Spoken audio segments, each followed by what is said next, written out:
Dear students, good morning. तो जो chapter था एप्लीकेशन ऑफ बायोटेक्नोलॉजी, तो बायोटेक्नोलॉजी के जो एप्लीकेशंस थे वो हमने आपको कंप्लीट करवा दिया था चैप्टर नंबर 12। चैप्टर नंबर 12 के बाद अगला चैप्टर जो है वो चैप्टर नंबर 13 है। 13 का नाम है ऑर्गेनिज्म एंड देयर एनवायरनमेंट। जो 30% डिलीटेड जो सिलेबस है उस सिलेबस में chapter number 14 and chapter number 16 ये दो चैप्टर जो हैं वो डिलीटेड हैं। तो अब आपको केवल इकोलॉजी में दो चैप्टर पढ़ने हैं। एक तो ये पढ़ना है chapter number 13 and chapter number 15। Means chapter number 14 and 16 जो है वो डिलीटेड है। तो चैप्टर का जो नेम है ऑर्गेनिज्म एंड देयर एनवायरनमेंट। तो इसमें ऑर्गेनिज्म के बारे में और उनके एनवायरनमेंट के बारे में आपको स्टडी करनी है। सबसे पहले हम टर्म इकोलॉजी की बात करेंगे। इकोलॉजी टर्म जो है वो ग्रीक लैंग्वेज के दो टर्म से मिलकर बना है। ग्रीक लैंग्वेज में आइकोस, आइकोस का मतलब होता है हाउस, ठीक है। आइकोस का मतलब हाउस और लोगोस का मतलब होता है टू स्टडी, ठीक है। तो इकोलॉजी का मतलब है कि जो बायोटिक कंपोनेंट्स हैं, बायोटिक फैक्टर्स हैं, उनका इंटरेक्शन किससे, जो physical factors that is abiotic से होगा, उसकी स्टडी को हम क्या कहेंगे, इकोलॉजी कहेंगे। जो टर्म इकोलॉजी है, टर्म इकोलॉजी बाद first point by Ernst Hückel in the year of 1869। और ये जो हैकेल थे which was German biologist, ठीक है। तो सबसे पहले तो आपने आपको इकोलॉजी के बारे में बता दिया कि व्हाट इज इकोलॉजी। इकोलॉजी के साथ साथ आपको ये पता चल गया कि इकोलॉजी टर्म किसने फर्स्ट टाइम कॉइन किया, बता दिया Ernst Hückel in the year of 1869। तो ये तो बात हो गई। इकोलॉजी का मतलब फिर से समझ लो।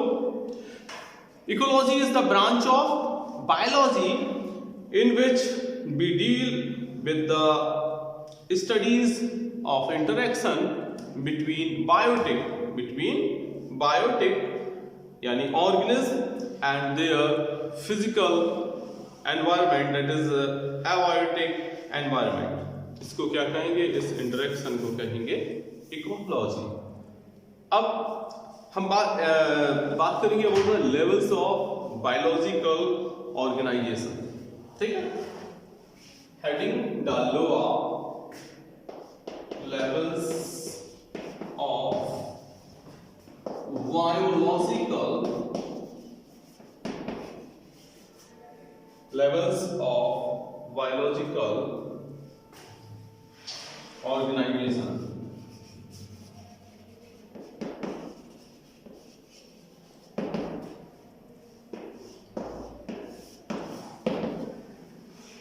अब हम बताने जा रहे हैं आपको about the levels of biological organisation.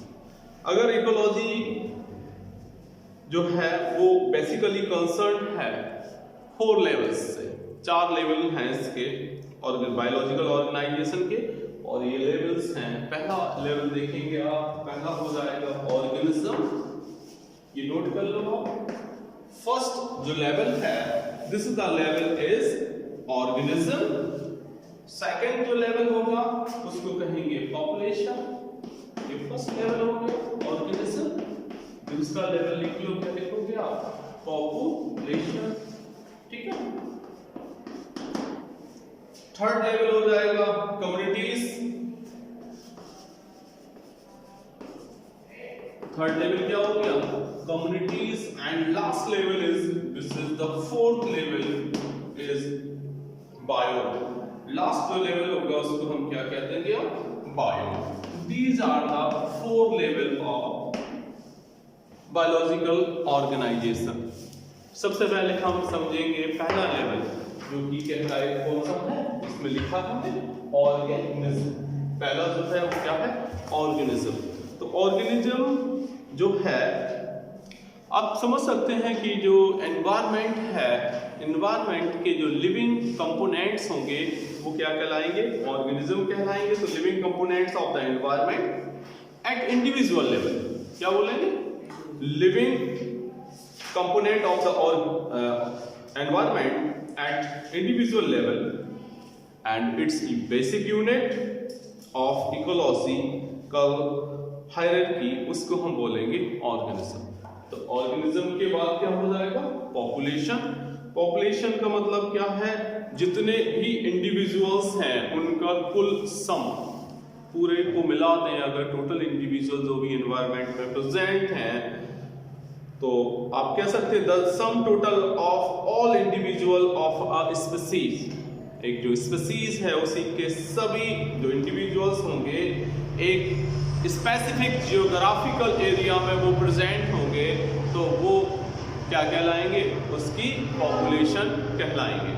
Population के बाद बात करेंगे जो तीसरा है, तीसरा क्या है, communities. Third one is communities. तो कम्युनिटीज की बात करें तो assemblage of all the population, assemblage of the all the populations of different species। इसमें एक स्पीसीज की पूरे इंडिविजुअल को हमने रखा था तो वो गई थी पॉपुलेशन। इसमें बहुत सारी स्पीसीज को आप असेंबल करेंगे तो बताया assemblage of all the population of different species, different species की सभी जो इंडिविजुअल होंगे जो कि एक एरिया में प्रेजेंट होंगे, जो कि आपस में इंटरेक्शन करेंगे, उसको हम कहेंगे कम्युनिटीज। वो क्या हो गई, कम्युनिटीज।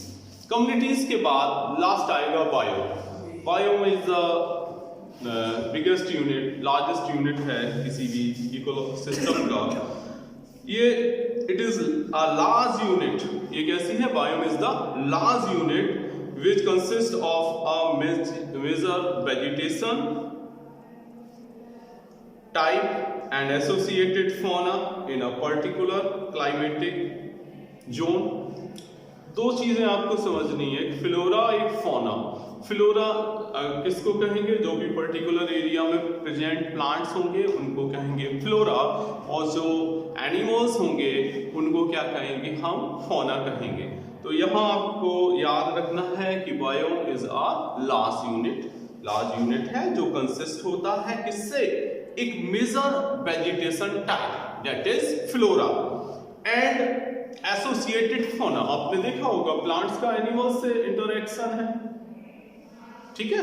तो ये जो होंगे वेजिटेशन टाइप होगा एज वेल जो एसोसिएटेड होंगे फौना से एक पर्टिकुलर क्लाइमेटिक जोन में, ठीक है, उसको क्या कह देंगे, हम बायोम कहेंगे।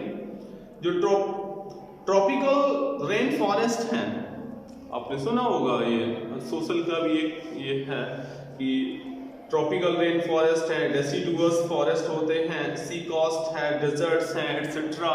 ये सब के सब क्या हैं, ये मेजर बायोम्स हैं। इंडिया के अगर मेजर बायोम्स के बारे में आपसे कोई पूछे तो मेजर बायोम्स क्या क्या हैं, ट्रॉपिकल रेन फॉरेस्ट हैं, डेसिडुअस फॉरेस्ट है, सी कॉस्ट है, deserts etcetera are the major biomes of India. तो ये तो हो गया अबाउट द और बायोम्स की बात हो गई।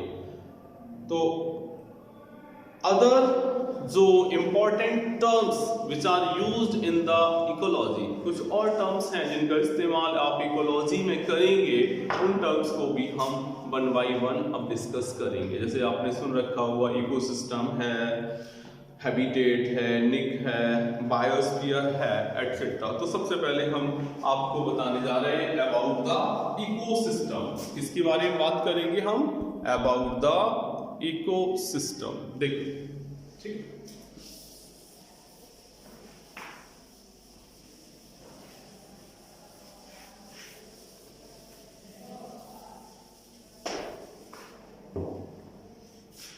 एक टर्म बहुत ज्यादा यूज किया जाता है जिसको बोलते हैं इकोसिस्टम, ठीक है।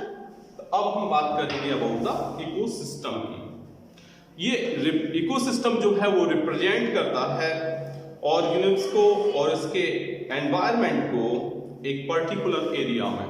इकोसिस्टम का मतलब क्या हुआ कि ऑर्गेनिज्म जो है और उसका एनवायरनमेंट है उसके बीच का जो इंटरेक्शन होगा एक पर्टिकुलर एरिया में, वो क्या उसका होगा, वो इकोसिस्टम हो जाएगा। इकोसिस्टम के बाद बात करेंगे हम हैबिटेट की। हैबिटेट तो जानते हो, हैबिटेट का मतलब है कि वो किस एनवायरनमेंट में रहता है। जैसे एक्वेटिक होगा, अगर वाटर में है तो एक्वेटिक बोला जाएगा, लैंड पे होगा टेरेस्ट्रियल बोला जाएगा, एयर में रहेगा एरियल बोला जाएगा। तो हैबिटेट का मतलब है, habitat refers for a specific place और लोकेलिटी जहां भी जो भी ऑर्गेनिज्म एग्जिस्ट करेगा वो उसका क्या हो जाएगा, हैबिटेट हो जाएगा। ठीक है, तो ये हैबिटेट हो गया। हैबिटेट के बाद बात करेंगे अबाउट द निक, NICHE, निके। देखो क्या होता है, जो इकोलॉजिकल निक है किसी ऑर्गेनिज्म की, वो रिप्रेजेंट करती है फिजिकल स्पेस को जो ऑक्यूपाइड होता है उसके द्वारा, जो रिसोर्सेज हैं जिनको वो यूटिलाइज करता है, और उसका जो फंक्शनल रोल है एक इकोलॉजिकल सिस्टम में, वो बोला जाएगा इकोलॉजिकल निक। ठीक है, अब लास्ट इसमें बात करेंगे, एक और टर्म बहुत ज्यादा यूज किया जाता है, this term is known as biosphere. क्या बोला जाएगा, बायोस्फीयर। बायोस मींस क्या होता है, लाइफ और लिविंग, स्फीयर मींस पूरा का पूरा क्या हो जाएगा, सर्कल जो घेरे हुए रहेगा। तो हम कह सकते हैं the surface of earth, the surface of the earth will all the forms, किसके साथ, ऑल द फॉर्म्स का मतलब है यूनियन ऑफ ऑल इकोसिस्टम, जितने भी टाइप के होंगे इकोसिस्टम, चाहे वो लैंड का हो, डेजर्ट का हो, ओशियन का हो, जितने भी होंगे इकोसिस्टम वो बायोस्फीयर कहेंगे। और ये हाईली ऑर्डर्ड सिस्टम है, इसको क्या कहेंगे, it is the highly ordered system. ठीक है, तो ये तो बात हो गई अबाउट द बायोस्फीयर। बायोस्फीयर की हमने आपसे बात कही। तो ठीक है, ये आज का टॉपिक यहाँ हम खत्म कर रहे हैं। Thank you so much, have a good day.